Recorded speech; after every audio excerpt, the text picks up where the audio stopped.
Esta lectura de hoy se encuentra en un libro llamado Iglesia y Cultura en la Andalucía Moderna de Antonio Luis Cortés Peña, publicado en el año 1995 y que contiene distintos capítulos con temas muy diversos. Yo voy a leer un fragmento del primer capítulo, cuyo título es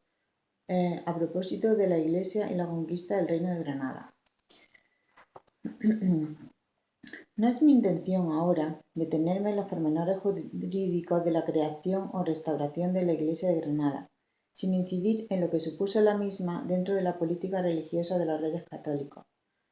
una de las facetas claves en su acción de gobierno, pues los monarcas percibieron que sus propósitos de conseguir una verdadera reposición del poder real hacían imprescindible atender y en lo posible controlar el complejo mundo eclesiástico, dada su profunda implicación con la sociedad de la época. Dentro de este contexto hay que indicar que las tres líneas fundamentales de dicha política religiosa, control de la Iglesia hispana, reforma de la misma e instauración de la unidad religiosa, iban a estar presentes en el proceso de la incorporación de la tierra granadina a la corona de Castilla. Fray Hernando de Talavera, aun sin olvidar otras muy importantes regiones eclesiásticas, como la del cardenal Mendoza, jugó un papel decisivo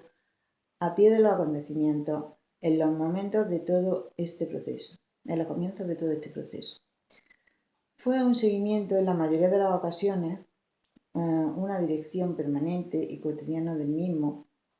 produciéndose lógicamente durante esos años una conexión profunda entre el proyecto primitivo y su realización práctica. Con posterioridad, la postergación y el oscurecimiento del primer arzobispo de Granada marcaron la entrada de una nueva línea de actuación político-religiosa que, al menos desde la perspectiva de la monarquía, aún se encuentra necesitada de un mayor esfuerzo de investigación que aclare definitivamente los auténticos motivos de los cambios operados. Las tres líneas de actuación política mencionadas en el párrafo anterior estuvieron lógicamente incluidas de un modo inequívoco en el programa regio respecto a Granada. Prueba incontestable se tiene en la carta que el rey Fernando dirige a Tendilla, embajador en Roma, el 14 de noviembre de 1486, instándole a presionar para el definitivo logro del patronato anhelado. El soberano expresaba en la misma, sin el menor equívoco, que el centro de su política consistía en asegurar la unidad católica de todos sus dominios, heredados o adquiridos de nuevo. Esto significaba la extirpación de la herejía, la expulsión de los musulmanes, la reforma de clérigos y religiosos para que pudiesen convertirse en instrumentos idóneos de dicha unidad y finalmente implantar el cristianismo allí donde antes no existía. Para esto último era imprescindible que la corona real tuviese las manos libres. Esto es una cita de Suárez Fernández.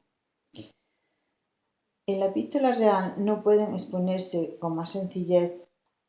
y a la vez con más claridad los tres ejes de actuación con respecto a solucionar los problemas religiosos que afectaban a su dominio: control de la Iglesia, reforma interior de la misma y unidad religiosa. La extensión del Real Patronato en diciembre de 1486, recordemos que Granada se conquistó en 1492, significó para los reyes disponer del instrumento idóneo para conseguir el deseado control. De hecho, como se ha indicado más arriba, con la bula pontificia se había obtenido que la Iglesia de los territorios conquistados pudiese organizarse bajo un régimen especial que le proporcionaba una autonomía organizativa con respecto a la Santa Sede junto a una dependencia directa de la corona. El alcance político de la nueva situación se trató en cierto modo de enmascarar, aludiendo a que se había luchado por conseguirla para evitar la influencia de la entonces relajada curia romana que habitualmente utilizaba su poder de influencia para fines no exclusivamente eclesiales y espirituales. Estas últimas palabras son de Martínez Medina.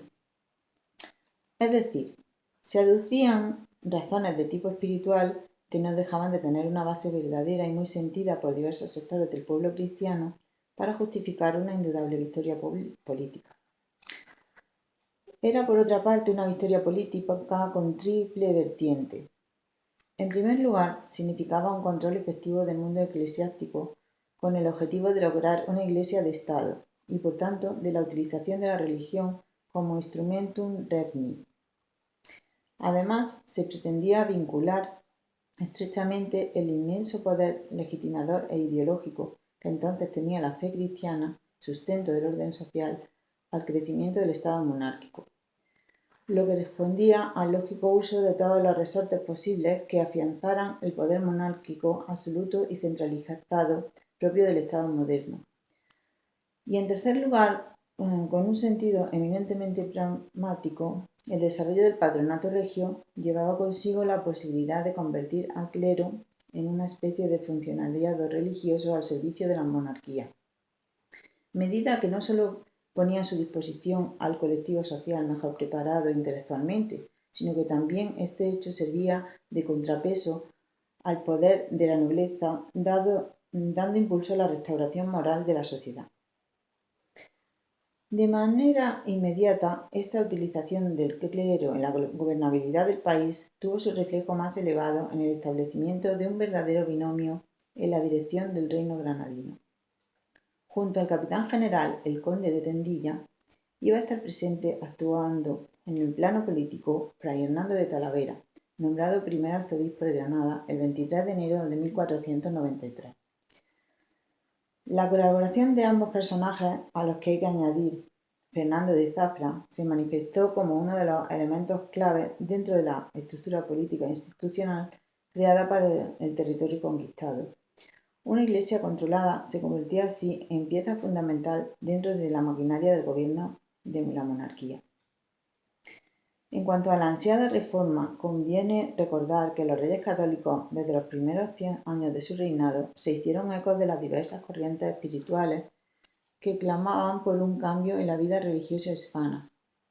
sin entrar en la valoración de su religiosidad particular. En palabras de Ballust, el gran mérito de Fernando e Isabel está en haber advertido el partido que podía sacar de estos movimientos para la restauración de la Iglesia y no menos para el acrecentamiento del poder real. Aquí tenía la cita de Ballust. Dentro de este contexto, las antiguas tierras nazaríes se ofrecieron como el territorio más propicio donde iniciar desde la base una renovación que afectara tanto a los distintos niveles eclesiásticos como a la misma vida religiosa. En este doble sentido, Fray Hernando, desde el primer momento, en palabras de Márquez Villanueva, desde el primer momento se esforzó en establecer una comunidad cristiana purificada de los defectos comunes de su tiempo. Y además, ya termina la cita de Márquez Villanueva, y además procuró fundar centros de cultura que le asegurasen la continuidad de un clero de primera calidad en todos los aspectos. También en palabras de Márquez Villanueva. Al mismo tiempo, imponía en los estatutos catedralicios de toda la archidiócesis que los beneficios eclesiásticos solo pudiesen ser ocupados por clérigos con titulación universitaria. El mérito como criterio determinante para desempeñar los puestos de responsabilidad. Era el intento de crear unas raíces sanas y poderosas para la nueva comunidad cristiana. La tarea a desarrollar no era precisamente fácil, sino que por el contrario la Iglesia del Reino de Granada era en realidad la que presentaba mayores problemas de organización de todos los dominios de los reyes católicos. Cierto que, como se ha dicho antes, se partía de cero y que por tanto muchos defectos ancestrales anclados en las iglesias de otros territorios aquí se podían obviar, pero a la hora de la restauración iban a confluir no pocos intereses que hicieron extremadamente difícil la empresa y pasados unos años impedirían la realización del plan primitivo en una gran mayoría de sus aspectos. Conforme avanzaba la conquista de las tierras granadinas, resultaba más evidente el inmenso reto que se presentaba a la persona que se pusiera al frente de la nueva iglesia, y desde luego nadie pareció más adecuado para enfrentarse al mismo que el propio Talavera. Me atrevo a afirmar que su presencia en el puesto era imprescindible e ineludible, si se querían llevar a buen puerto los proyectos que se habían ido fraguando en los años anteriores a 1492, y en los que él había tenido parte muy principal en su gestación. De ahí que discrepe de quienes ven en el hecho de nombramiento como arzobispo de Granada del religioso Jerónimo que fuese en cita de su soberiola, algo así como un confinamiento de Talavera. Era muy importante la apuesta política hecha por los monarcas en el nuevo reino incorporado, y por ello la dirección del mismo tenía que ser encomendada a personas de gran capacidad y de su plena confianza. En palabras de Martínez Medina, nos encontramos, por tanto, al que bien podemos considerar promotor e impulsor de la Reforma española al frente de la Iglesia de Granada, para hacer de ella una nueva república que se asemejara en lo más posible a la Iglesia de los primeros siglos. La cita de Martínez de Medina. Distinto es que las circunstancias posteriores, presión de los sectores conservadores, actitud de los repobladores, enfrentamiento de los mendicantes, originaron un paulatino declive de su poder con los resultados por todos conocidos. No obstante, Talavera luchó por su iglesia hasta el límite mismo de su vida. Acertadas parecen por ello las palabras de Smolka Clares, en las cuales dice: la muerte de Fray Hernando supuso consecuencias importantes para la vida del reino granadino. Desde el punto de vista político, truncó la hasta entonces plena identificación entre el representante de la corona, el cardenal general Íñigo López de Mendoza, y la diócesis. Desde el punto de vista religioso, desapareció el espíritu prereformista, austero y evangelizador que el arzobispo había insuflado en sus capitulares y demás personal diocesano. Bien, pues esto sería el inicio de la Iglesia tras la conquista de Granada, que con la muerte de Fray Hernando de Talavera, por desgracia, la influencia de personas más radicales como Cisneros, que llegó a quemar libros musulmanes en la plaza de Villarrambla y que fue el tercer inquisidor de la Inquisición española, llevaron a una serie de alzamientos de los musulmanes a finales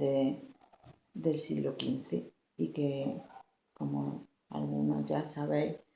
acabaron llevando a la expulsión de los moriscos en el siglo posterior.